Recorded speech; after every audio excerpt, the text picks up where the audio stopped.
అండి అంటున్నారు. ఎలా చూడాలంటారు?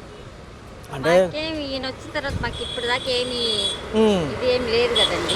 మేడం గారు, మరి చూసుకున్నట్లయితే గతంలో జగన్మోహన్ రెడ్డి గారు ఏమో అనేక పథకాలు ఇచ్చేశారు కరోనాలో కూడా. అవును, మరి ఇప్పుడేమో లేట్ అయిపోతుంది, 7 నెలలు అయిపోయింది దగ్గర దగ్గర.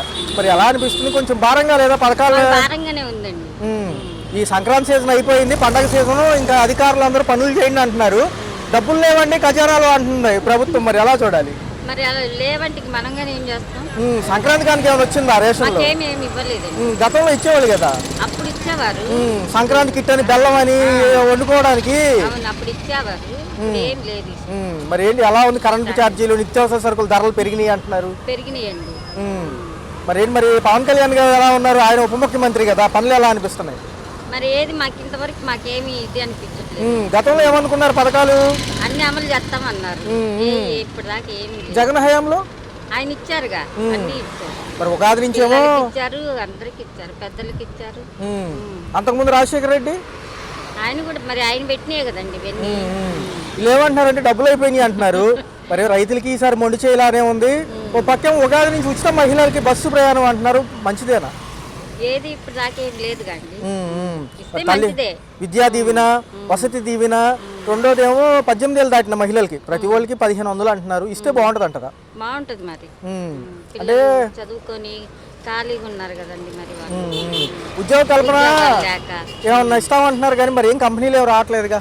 కంపెనీలు ఏం లేవు, కొన్ని గవర్నమెంట్ జాబులు అంటున్నారు, అవి కూడా లేవు. పిల్లలు చదువుకొని ఖాళీగా ఉంటున్నారు, ఇబ్బంది పడుతున్నారు. మరి ఉప ముఖ్యమంత్రి హోదాలో పవన్ కళ్యాణ్ గారు ఉన్నారు.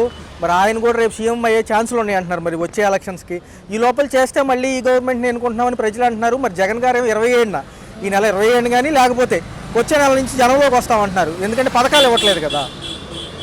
ఎవరు ఇచ్చినా ఆయన వచ్చి ఇప్పుడు ఇస్తే మంచిదే. మరి ఇంకా ఏం అమలులోకి రాలేదు. వస్తే ఆదరిస్తారు ఆయన. మరి అంతే, ఎవరు ఇస్తే వాళ్ళు ఆదరిస్తాం. ఎలా ఉంది మరి పెరిగిన ధరల నిమిత్తం ఎలా ఉంది? మరి ధరలు పెరిగినాయి. మరి అలాంటి వాళ్ళు ఏం తింటాం చెప్పండి? అన్ని రేట్లు పెట్టి కొనలేము కదా. ఊరు వెళ్ళారా? రోడ్లు ఎలా ఉన్నాయి? మేమేం ఊరు వెళ్ళలేదు. రోడ్లు ఇంకా అవ్వలేదు అంటున్నారు. సరే, రోడ్లు అవ్వలేదు.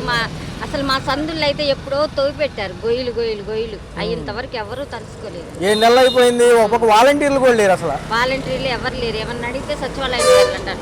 గ్యాస్ సిలిండర్లు అన్న అందినాయా? కొంతమందికి అన్నీ, కొంతమందికి అందలేదు. డబ్బులు పడలేదు అంటారు. పడలేదు. మరి చూద్దామంటారా ఈ 4 ఏళ్ళు ఎలా ఉండబోతుంది అనేది? తప్పదుగా. మరి తప్పదు. మరి ఏం చేస్తాం? ఉండదు. పథకాలు ఇస్తే బాగుంటది, ముందు మహిళలకి ఇవ్వండి అంటున్నారు చాలా మంది.